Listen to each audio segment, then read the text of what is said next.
Alexandria Ocasio-Cortez had no idea that her carefully constructed political brand had exactly 86 minutes left to survive when she sat across from a Marine with a blank notebook. What would the Vice President know about working people? 11 seconds of silence, then 3 words: I was 21. The Marine did not blink. Alexandria Ocasio-Cortez did not know it yet, but her career had 86 minutes to live. Her phone would betray her. The photograph in his jacket would end her. The text from M would be on every screen by sundown. Tuesday morning, Heart 219. America was about to watch a bartender meet a Marine. She is mid-sentence. The room is packed. 3 C-SPAN cameras. Her iPhone face up on the witness desk. Her hand reaches for the water glass. The phone lights up. The C-SPAN 3 zoom catches it before her staffer can move. The message reads, "Stop talking. Evacuate." He has the emails. M. The staffer lunges. 8 seconds. The whole country sees it. Vance does not look at the phone. He opens the leather notebook. The first page is blank. The hearing has been going for 11 minutes. The hearing began at 9:03 a.m. 3 C-SPAN cameras, 212 seats, every seat taken. The witness was Alexandria Ocasio-Cortez. The subcommittee was the Senate Permanent Subcommittee on Investigations.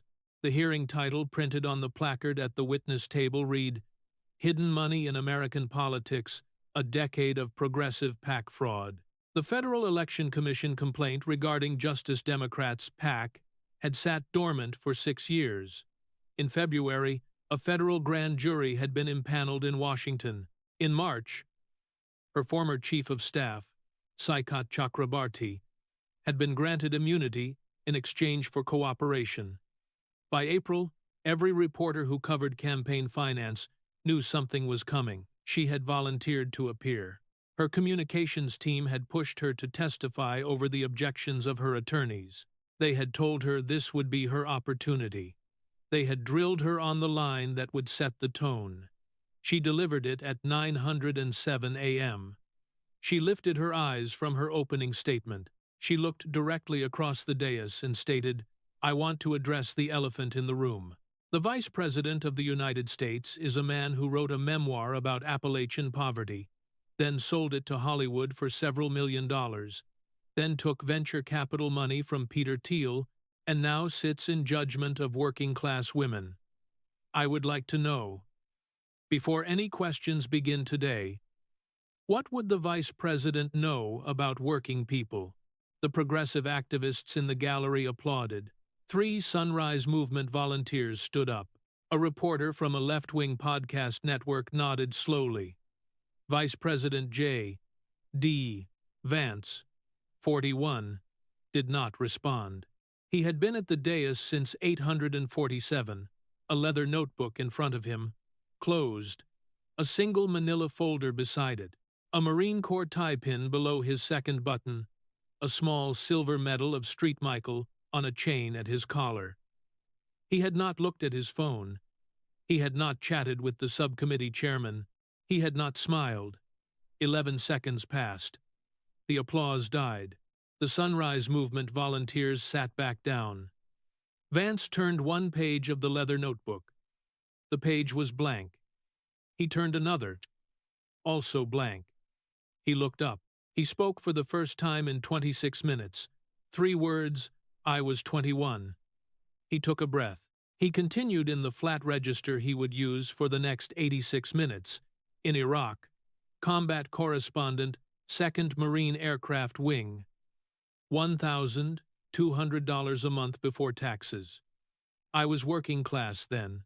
I have been working class my whole life, until the moment a publisher bought my book in 2016. You were 29, Congresswoman, when you won that primary against Joe Crowley. By the time you won, you had been a paid Justice Democrats organizer for 2 years. The bartender story makes a better book. The record shows you stopped tending bar in 2017. You ran for Congress in 2018. The bar was the brand. The brand was the campaign. 3 seconds of silence. Her lips parted. The rapid pivot came. That is exactly the kind of personal attack on a Latina woman from the Bronx that proves my point. The vice president cannot answer for his policies, so he attacks my biography. This is what the right wing does. They demean, they dismiss, they demand that women of color justify our existence, while wealthy white men with venture capital money sit in. I am not done, Congresswoman. She stopped. He had not raised his voice, he had not changed his tone, but she had stopped. For 7 years, the Democratic Party had told America that Alexandria Ocasio-Cortez represented the future. The future was a working-class waitress from the Bronx who would name the billionaires in 500-character Instagram captions. The future was the bartender who would tax the rich. The Democratic Party had purchased this brand at considerable expense, distributed it on every platform their consultants advised, and defended it for 7 years against every fact-check, every ethics complaint, and every primary challenger. The brand had been a good brand. The brand was sitting in a witness chair at Hart 219 on Tuesday morning, and the brand was about to discover that the Marine across the room had spent the last 26 minutes counting. Vance picked up the manila folder. He set it on the table. He did not open it. Congresswoman, the 14th of February 2019, Amazon announced it was withdrawing its second headquarters from Long Island City, Queens. You tweeted at 3:47 p.m. Eastern Time. The tweet read, and I am quoting the public record, "Anything is possible today was the day a group of dedicated, everyday New Yorkers and their neighbors defeated Amazon's corporate greed." Do you stand by that statement today? AOC straightened in her chair.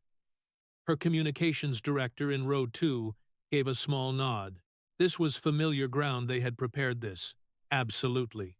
The Amazon deal would have devastated the community of Long Island City.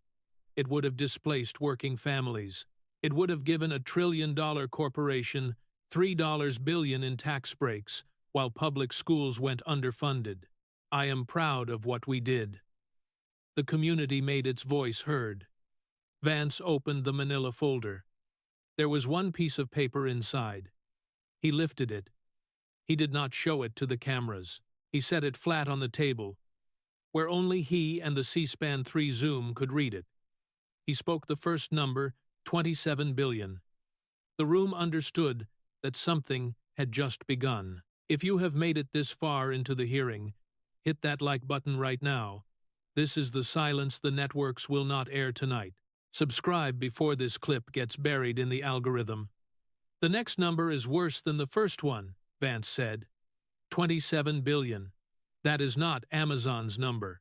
That is the New York City Independent Budget Office's 10-year economic impact projection for the Long Island City headquarters. It is the number your own city's Democratic-controlled fiscal analysts produced. It is the public record. He looked at the one sheet. He read again, $2.7 billion in city and state tax revenue. That is also the IBO number, not mine. He turned the page on his leather notebook. The second page was also blank. He used it as a placeholder.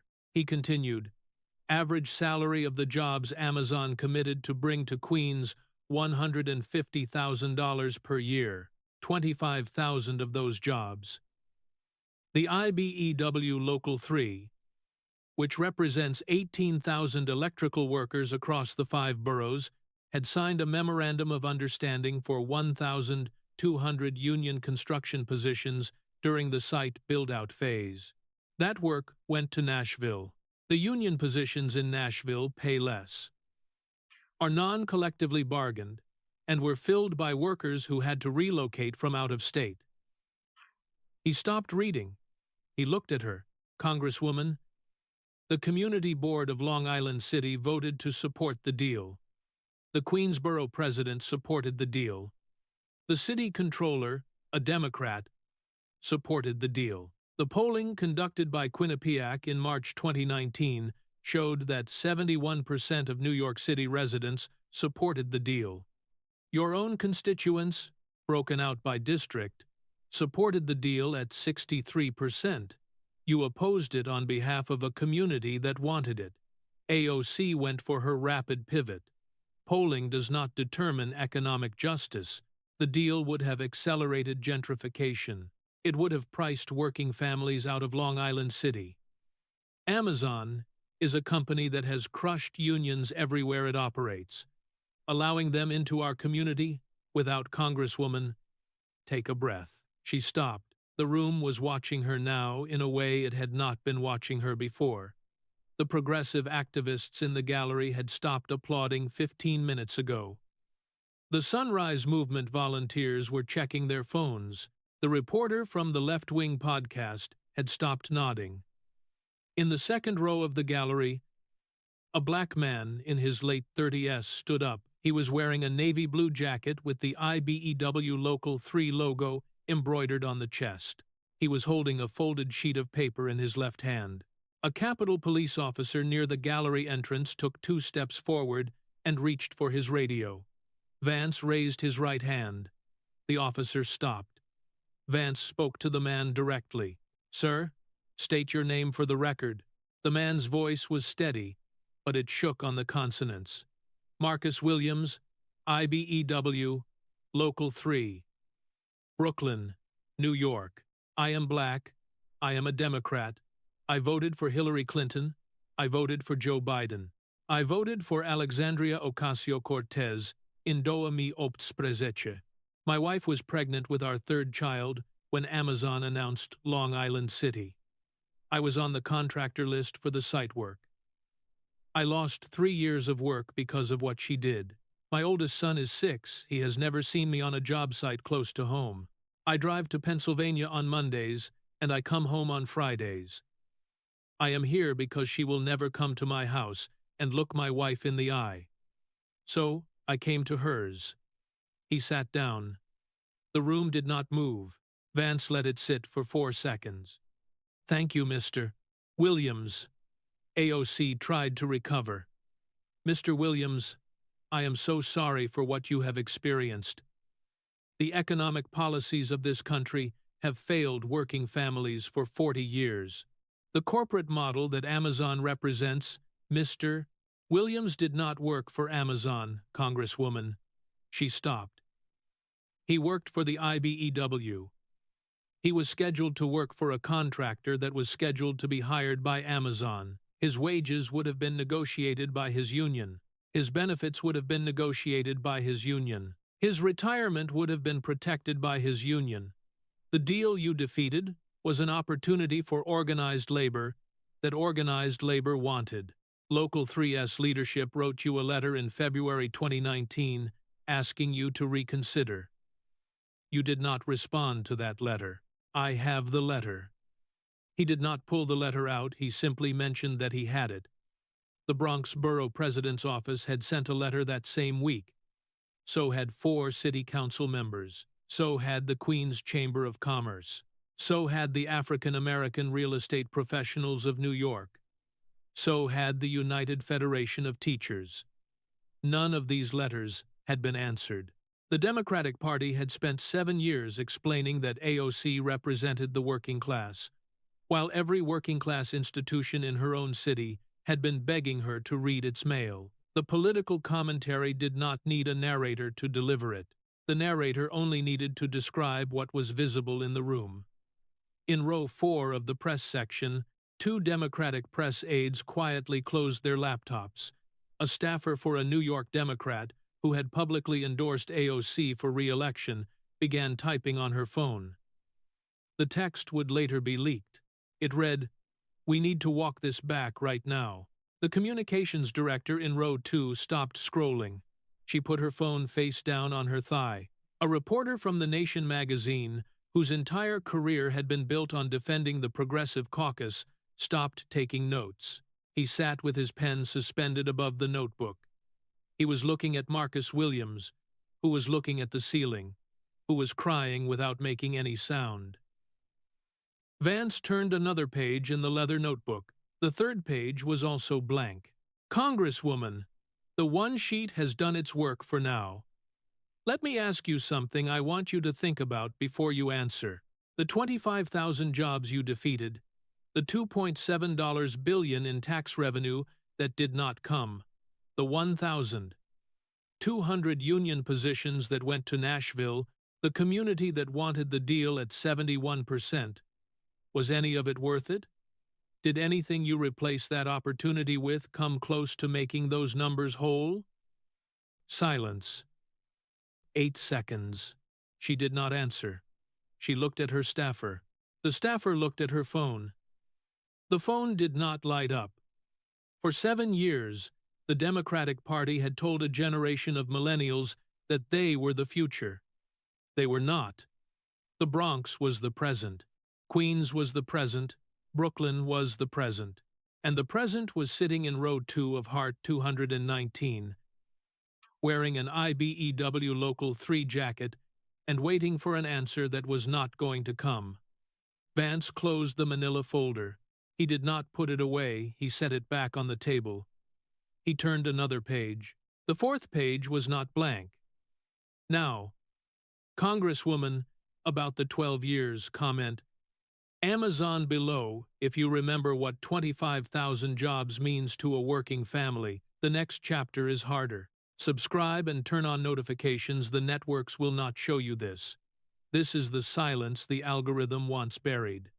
The chamber monitor came on at 9:31 a.m. The technician had been instructed to cue a single clip.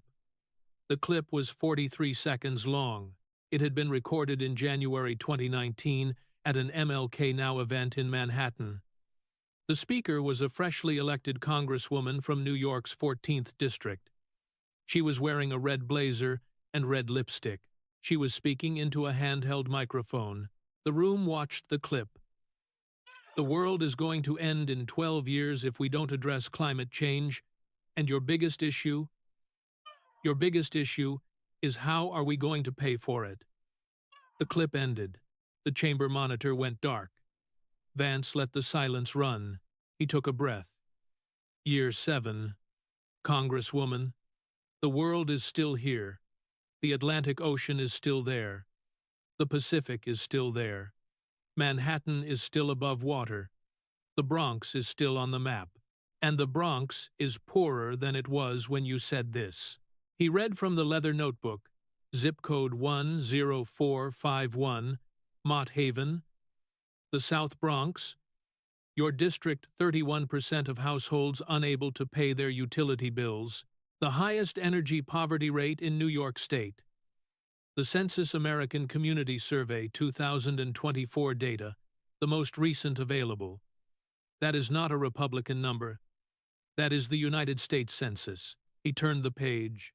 In the 7 years since you said the world would end, this Congress, with your support and your vote, passed the Inflation Reduction Act. The federal government has spent $1.6 trillion under that act on green energy subsidies, electric vehicle tax credits, battery manufacturing loan guarantees, and renewable infrastructure. The Congressional Budget Office now projects total IRA spending could exceed $2.5 trillion by 2034.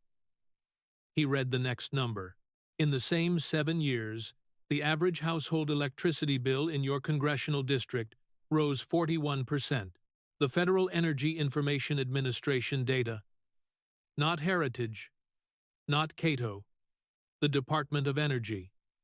Your constituents are paying twice for a transition that has not happened. They are paying once in federal taxes that go to green subsidies. They are paying again on their monthly Con Edison bill. They are paying a third time when the cost of every product they buy reflects the cost of energy used to make it. You sold them a deadline. You delivered them a utility bill. She tried to fight back. Her communications team had prepared her for this. They had given her one strong counter. She delivered it. The IRA created 230,000 clean energy manufacturing jobs in this country in 3 years. Most of those jobs are in red states, Mr. Vice President. In Georgia, in Tennessee, in Ohio, in your own state. The Honda EV plant in East Liberty employs 1,600 workers at an average wage of $92,000 per year. The transition is working. You are cherry-picking one zip code to attack a generational achievement. Vance let her finish. He waited 4 seconds after she stopped. I was at the Honda plant in East Liberty in November, Congresswoman. I spent 3 hours there. I shook the hand of every shift lead. Those are good jobs. Those workers are not your constituents. The jobs you created are in the districts you do not represent. The bills you raised are in the district whose name is on your office door. That is not policy success, that is policy displacement. He paused. He looked at the room. Then he said something the room had not expected. He said it quietly. You sold your generation a deadline.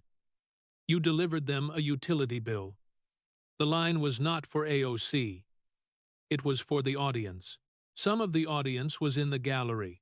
Most of the audience was watching from kitchens and break rooms and parked cars across America. The audience had been told for 7 years that climate change was the apocalypse that justified every cost, every regulation, every restriction on the working economy. The audience had been told that the people raising their bills were also saving their lives. The audience had been told that the cost was worth it because the cost was urgent. Because the world was ending. The world was not ending. The bills were real. The transition was happening in red states and being paid for by every state. The Marine had just said this out loud on C-SPAN. In the gallery, a young woman in a green Sunrise Movement t-shirt stood up. She did not yell. She did not protest. She simply pulled the t-shirt off over her head. She was wearing a black tank top underneath. She folded the green shirt carefully. She placed it on the seat. She walked out of the room without looking at anyone. The motion was caught by the C-SPAN 3 camera. It became its own clip by lunchtime. The Sunrise Movement had been founded in 2017 to push the Green New Deal. AOC had been their face. The young woman in the tank top was named, the C-SPAN graphics team would later determine, Hannah Lemieux. She was 23 years old.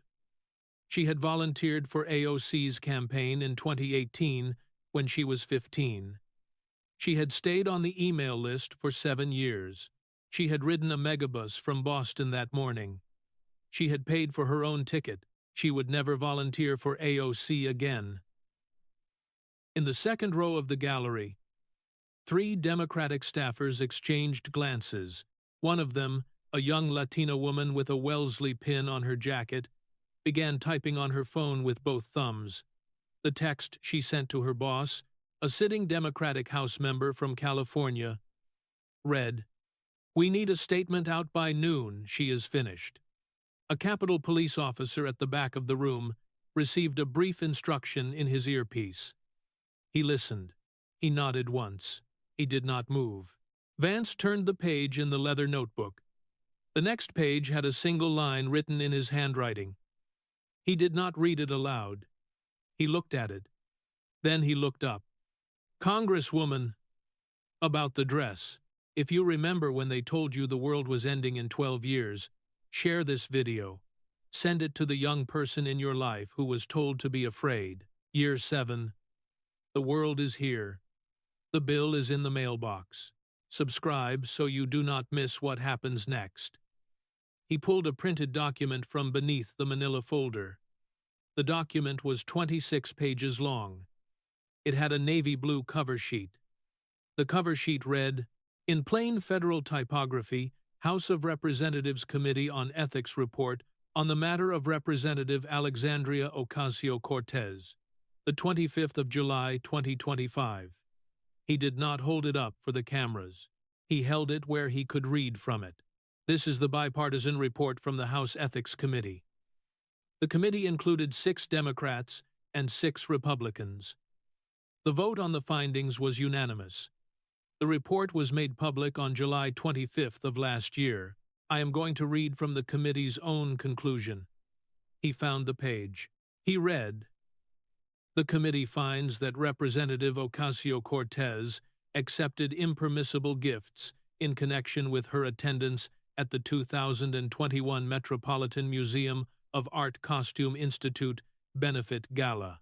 Specifically, the committee finds that the dress, accessories, and admission for the representative's fiancé were provided at substantially below fair market value, and that the representative did not remit full payment for these items in a timely manner."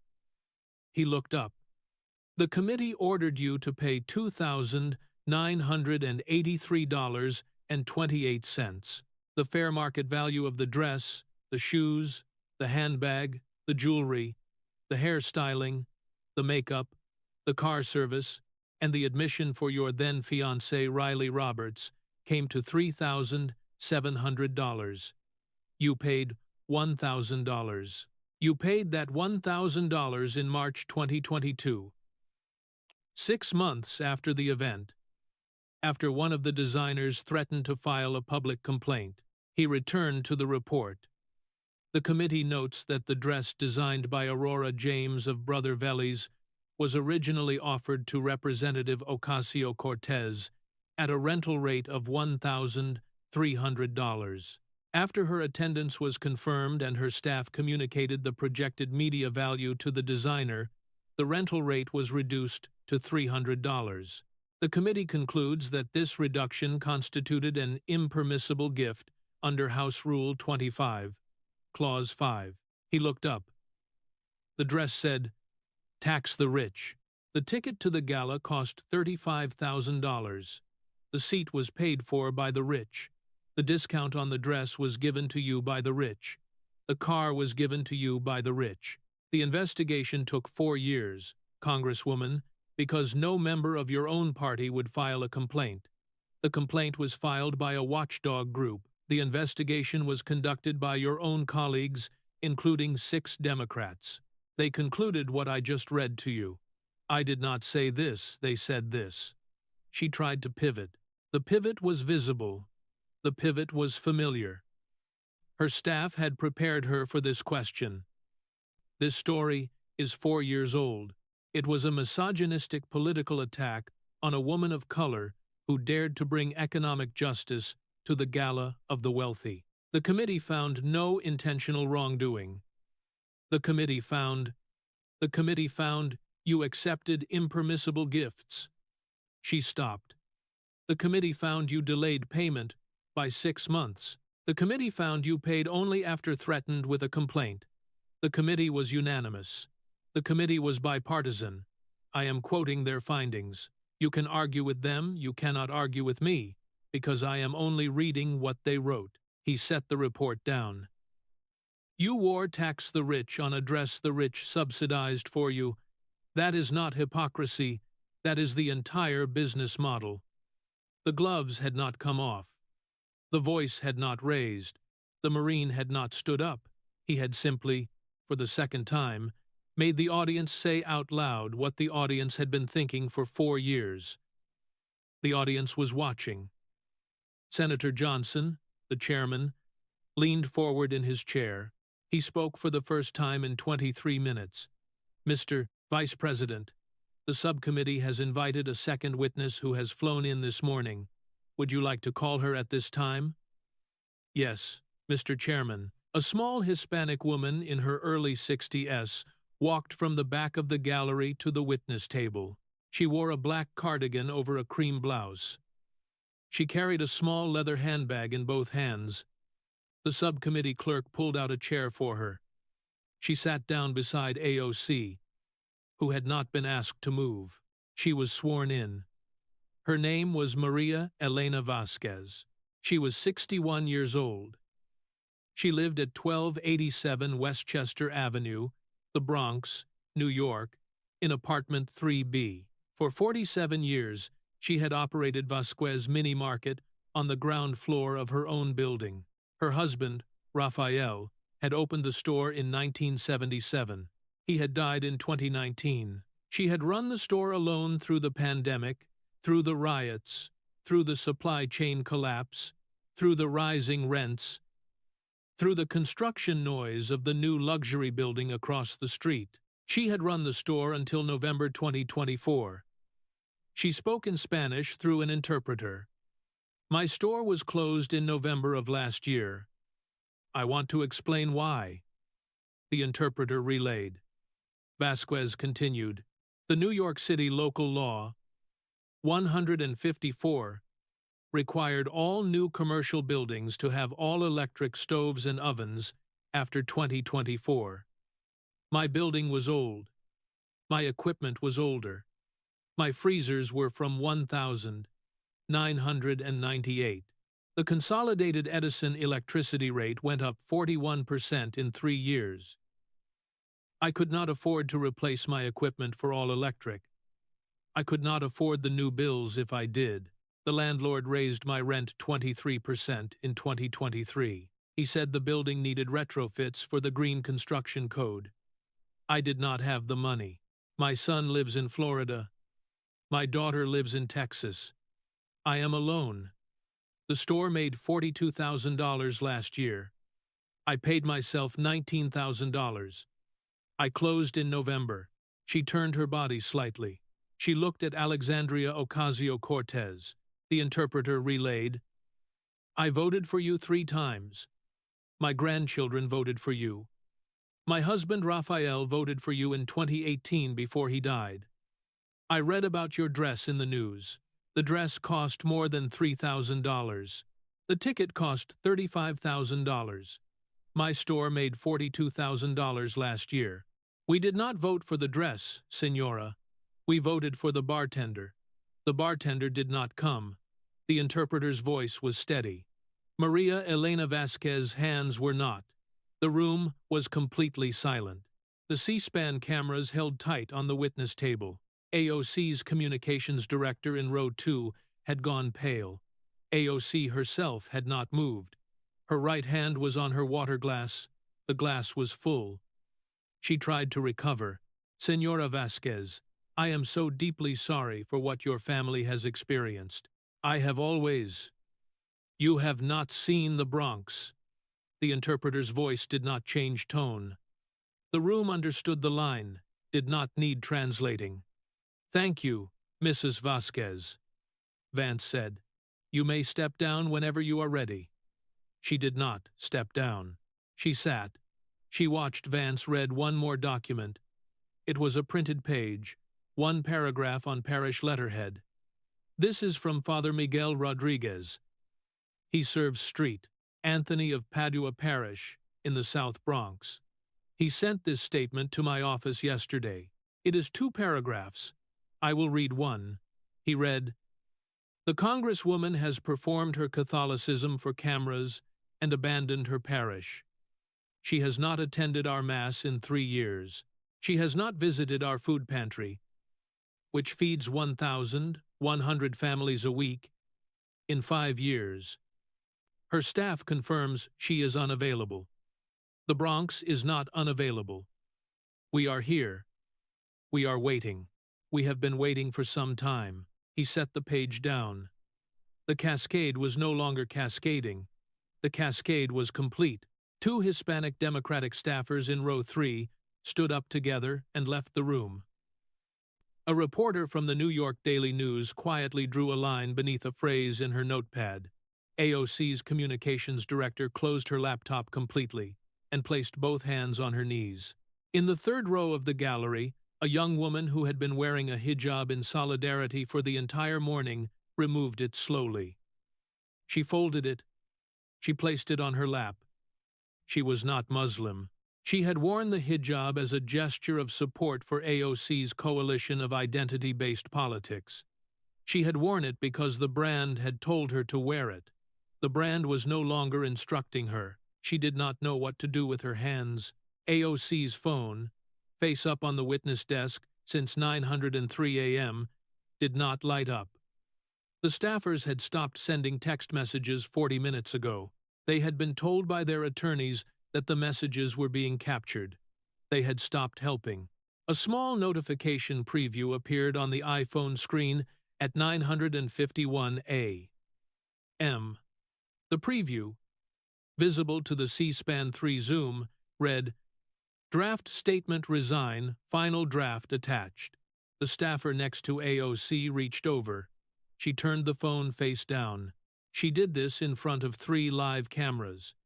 Senator Gallego, the Hispanic Marine combat veteran from Arizona, who had not spoken during the entire hearing, set down his pen. He picked up his microphone. "Mr. Chairman, I have one question for the witness." Chairman Johnson nodded. "The senator from Arizona is recognized.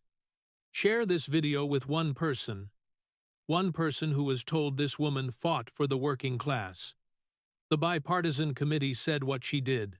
Father Rodriguez said where she has been. Maria Elena Vasquez said why her store closed. The Bronx is waiting. Share this. The networks will not. Senator Ruben Gallego was 46 years old. He was the son of a Colombian father and a Mexican mother. He had grown up in poverty in Chicago. He had earned a scholarship to Harvard. He had enlisted in the United States Marine Corps after college. He had deployed to Iraq with Lima Company, 3rd Battalion, 25th Marines in 2005. He had returned with 23, fallen from his unit. He had served 7 terms in the United States House of Representatives. He had been elected to the United States Senate in 2024. He was a Democrat. He was, by every metric, the brand of Alexandria Ocasio-Cortez had been built upon, the more authentic version of the story she sold. He looked at her directly. He spoke without notes. "Congresswoman, between 2016 and 2018, did Justice Democrats PAC, on whose board you served, transfer approximately $1 million in contributions to Brand New Congress LLC, a limited liability company controlled by Saikat Chakrabarti, who was simultaneously serving as your campaign manager? Yes or no?" 12 seconds of silence. AOC opened her mouth. She closed it. She opened it again. "Senator, that is a complicated structural question that involves multiple entities, and it is not complicated, Congresswoman. The records are public. The FEC filings are public. The board membership is public. Mr. Chakrabarti has confirmed it under federal immunity. Yes or no? It is more complicated than that." "Thank you, Congresswoman." "That is a yes." Senator Gallego sat back in his chair. He set the microphone down. He did not speak again for the rest of the hearing. The Hispanic Marine combat veteran Democrat from Arizona had just confirmed the federal campaign finance fraud on camera. The race card had been incinerated. The Marine card had been incinerated. The veteran card had been incinerated. The working class card had been incinerated. The Democrat card had been incinerated. Every shield the brand of AOC had constructed for 7 years had been removed in a single yes or no question from a man who had earned every credential she had only claimed. Vance opened the leather notebook to the back. He pulled out a folded stack of pages. He set them on the table. "These are emails, Congresswoman. They were provided to the Federal Election Commission in March of this year by Saikat Chakrabarti in connection with his federal immunity agreement under Title 52, United States Code, Section 30116. They were turned over to this subcommittee under standard cooperation procedures. They are dated March through July 2018. There are 47 of them. I am going to read 2. He read the first email.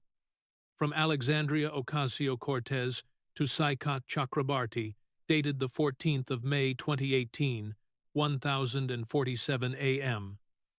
Subject line, BNC Consulting. Body Saikat. Can we run the consulting fees through BNC LLC again, like before? Just keep my name off the invoices, okay? Trust you on this. He read the second email. From Saikat Chakrabarti to Alexandria Ocasio-Cortez, dated the 14th of May 2018, 1103 a.m. Reply body, already structured. PAC pays the LLC. LLC pays the contractors, same as January. We are clean as long as we do not put it on paper. He set the pages down. He spoke quietly. That is the entire scheme, Congresswoman. Donor money was collected by Justice Democrats PAC. The PAC paid Brand New Congress LLC for strategic consulting. Brand New Congress LLC was a limited liability company controlled by Mr. Chakrabarti, who was on the board of Justice Democrats and was also running your campaign. He was paying himself. He was paying his vendors. He was paying your campaign expenses. The structure concealed the campaign PAC affiliation from federal disclosure. The total move through this structure was approximately $1 million. The disclosure violations are federal offenses. The structure itself, if knowing and willful, is a federal offense. The grand jury impaneled in February is reviewing whether the structure was knowing and willful. AOC reached for the water glass. Her hand visibly shook. She missed the glass. Her hand struck the phone. The phone slid 4 inches to the left. It teetered on the edge of the witness desk. It fell. The phone hit the carpeted floor face up. The screen was still on. The C-SPAN 3 camera on automatic motion zoom locked onto the screen for 8 seconds. The text from Contact M was visible to the entire country. Stop talking. Evacuate. He has the emails. M, a staffer in the row behind her, tried to reach the phone. He could not, because he had been instructed by counsel not to physically interfere with witness materials during testimony. He froze, with his hand extended. 8 seconds. The clip would be played on every cable network by noon. The clip would cross 73 million views on X by midnight. The clip would replace in the collective memory of the American public every previous image of Alexandria Ocasio-Cortez that had been carefully constructed over 7 years. The phone was face up on the floor of Hart 219. The text was visible. The brand was visible. The handler was visible. The script was visible. The 7 years of authentic working-class outrage had been authored by someone named M, who was telling her in real time to evacuate. Vance did not look at the phone. He reached inside his suit jacket.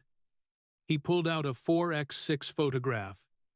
He had been carrying it inside his breast pocket since 7:37 a.m. He had not shown it to anyone. He had not mentioned it. He had not signaled its existence. He placed it face up on the desk in front of him. The C-SPAN tight shot resolved the image. The photograph was black and white. It was old. It had been taken in 1998. It showed an elderly woman in a kitchen, holding a yellow plastic bottle of cleaning solution in her left hand and a sponge in her right hand. She was wearing a faded floral housecoat. Her gray hair was pulled back. She was looking at the camera with the expression of someone who had been cleaning houses for 41 years and was now being asked, for some reason she did not understand, to pose for her grandson. Vance did not lift the photograph. He did not turn it toward the cameras. He simply placed it on the desk where the C-SPAN 3 zoom could see it. He spoke. "This is Bonnie Vance, my grandmother. We called her Mama. She cleaned houses in Middletown, Ohio, for 41 years. She raised me when my mother could not. She raised my sister. She raised 3 of her own children. She voted for Jimmy Carter in 1976. She voted for Bill Clinton in 1992. She voted for Bill Clinton again in 1996. She voted for Al Gore. She voted for John Kerry. She voted for Barack Obama twice. In 2016, after she watched the Democratic National Convention, she called me on the phone. She had not called me on the phone in 11 months. She said, And I am quoting her exactly because I wrote it down that night, Jimmy. They do not fight for us anymore. They fight for themselves.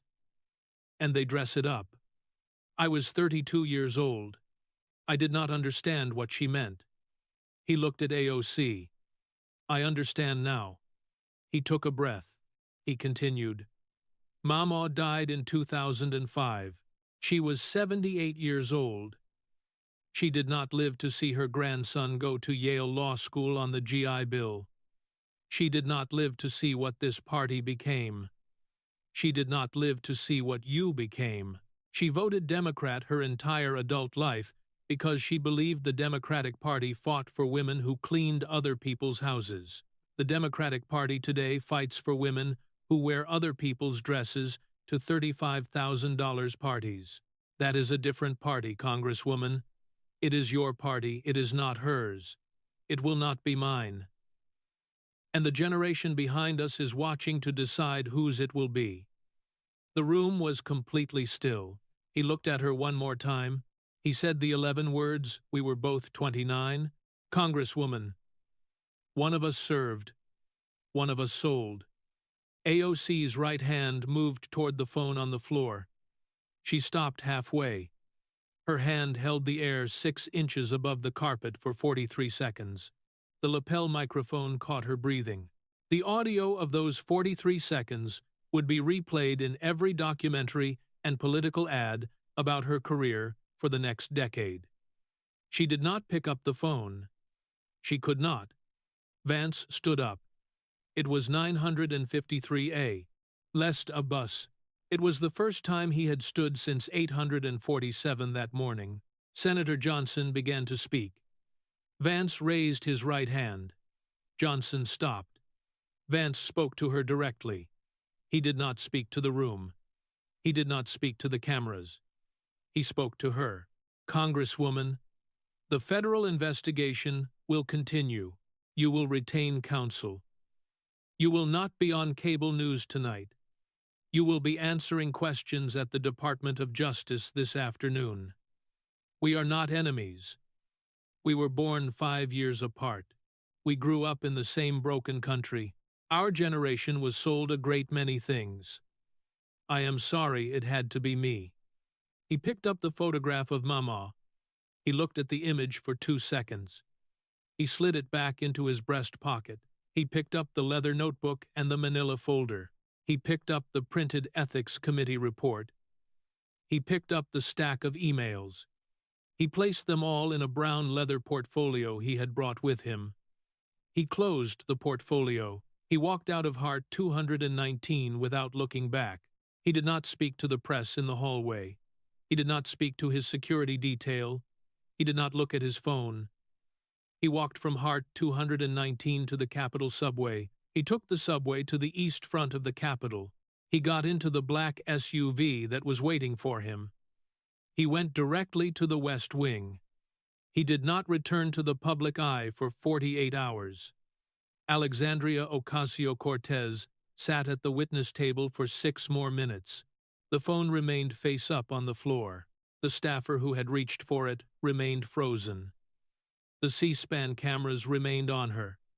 Eventually, Chairman Johnson gave the hearing into recess. The Capitol Police escorted her out the rear entrance to avoid the press. She did not respond to any questions. She did not look at any cameras. She did not speak. If you watched a Marine and a brand with 1 photograph and 11 words, hit that like button right now. Comment Bonnie below for Mama.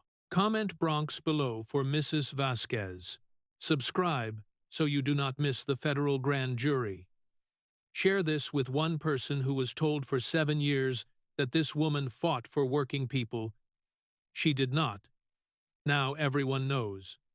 By 11:47 a.m., the office of Senator Bernie Sanders had released a statement. The statement said, in full, "These are serious allegations that demand serious answers. The progressive movement does not protect anyone above accountability." Senator Sanders did not mention Alexandria Ocasio-Cortez by name. He did not need to. The statement was understood by every reporter in Washington as the moment her closest senior ally cut her loose.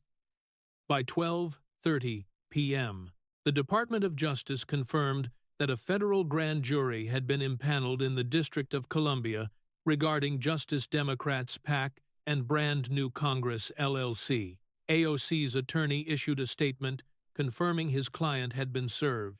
The statement was 3 sentences long. It did not contain the words innocent or deny.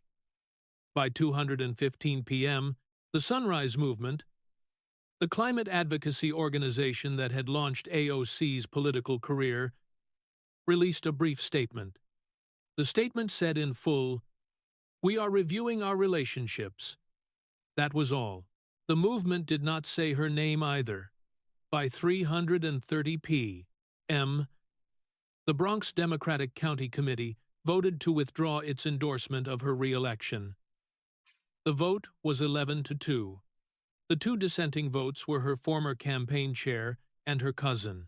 By 4:00 p.m., Saikat Chakrabarti, who had served as her chief of staff for 7 months in 2019, and who was now running against Speaker Emerita Nancy Pelosi for the California 11th District congressional seat, released a statement through his campaign. The statement said in full, "I cooperated with federal authorities. The record is clear. I have nothing further to add." His campaign donations spiked 22% in the following 24 hours. By 6:00 p.m., Maria Elena Vasquez declined every interview request. She walked from Union Station to the Bronx via the 4 train. She got off at the Cypress Avenue stop and walked to Westchester Avenue. She passed the boarded-up storefront that had once been Vasquez Mini Market. A small Univision reporter caught up with her on the sidewalk. She stopped. She spoke in Spanish. I told the truth. He listened. That is all. She walked into her building. She did not appear in the news again. By 9:00 p.m., 2 Democratic House members announced primary challenges to Alexandria Ocasio-Cortez for the New York 14th District. Both were Hispanic. Both were younger than her. Both had grown up in the Bronx. Neither had attended Boston University. Neither had worked as a bartender. Both were running on the slogan, "The Bronx deserves better." One was Catholic. One was a Marine veteran. By 11:30 p.m., the video clip of the M text on the phone face up on the witness desk had crossed 73 million views on X. The video clip of Vance placing the photograph of Mama on the desk had crossed 41 million views. The video clip of the 1-1-word decisive blow had crossed 92 million views. The phrase, "One of us served, one of us sold," was being printed on T-shirts by Tuesday at midnight. By Wednesday at 6:00 a.m., Alexandria Ocasio-Cortez had not made a public statement. Her social media accounts had been dark for 16 hours, the longest silence of her career. The Capitol Police officer who had stood at the back of Hart 219 was never publicly identified. The threat call that morning had been directed at the vice president. The threat had not come from any source connected to the witness. The officer had volunteered for the assignment because his older brother had served with Vance in Iraq in 2005. Vance never knew. The officer went home that night, took off his uniform, sat at his kitchen table, and said one thing to his wife. He said he stood the whole time he had to, he sat the rest. His wife did not ask what he meant. Father Miguel Rodriguez offered a mass that evening at St. Anthony of Padua for the truth-tellers and the working families of the South Bronx. 144 people attended. Many were not Catholic. Most were not white. All were silent through the homily. The collection plate that night raised $4,200 for the parish food pantry. The pantry would feed 1,100 families that week, as it had every week for 9 years. The Vice President of the United States did not give an interview that night. He did not give an interview the following day. He did not appear on any cable program. He did not tweet. He did not post on any platform. He did not make a statement. He returned to his residence at the Naval Observatory at 8:47 p.m. Tuesday evening.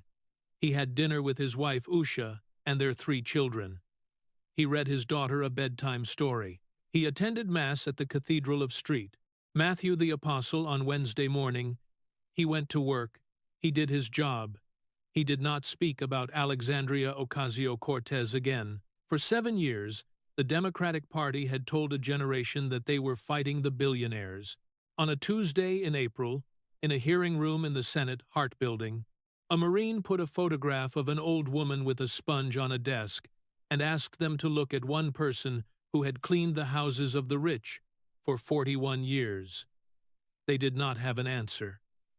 America saw, and the generation she had sold, the generation that had paid the utility bills, the generation that had been told the world would end in 12 years, the generation that had watched the bartender become the brand, the generation that had received a 41% electricity bill increase instead of a Green New Deal, the generation that had finally seen on Tuesday, April 14th, at 9:53 a.m. Eastern exactly who the brand was working for, finally stopped buying. The reckoning was complete. The Marine had gone home. Subscribe to this channel right now. We will cover what happens next. The federal grand jury. The primary challengers. The bipartisan ethics violations. The Bronx that voted for her 3 times. The Mamaw who voted Democrat until she did not. Year 7. The world is here. The receipts are in. And the Marine is not done. Hit the like button if you stayed with us. Comment served below if you are with the Marine. Share this video with one person who needs to see what happens when a brand meets the truth. The full hearing is on the public record. But what you just witnessed will be in the history books. The brand is finished. The reckoning has begun.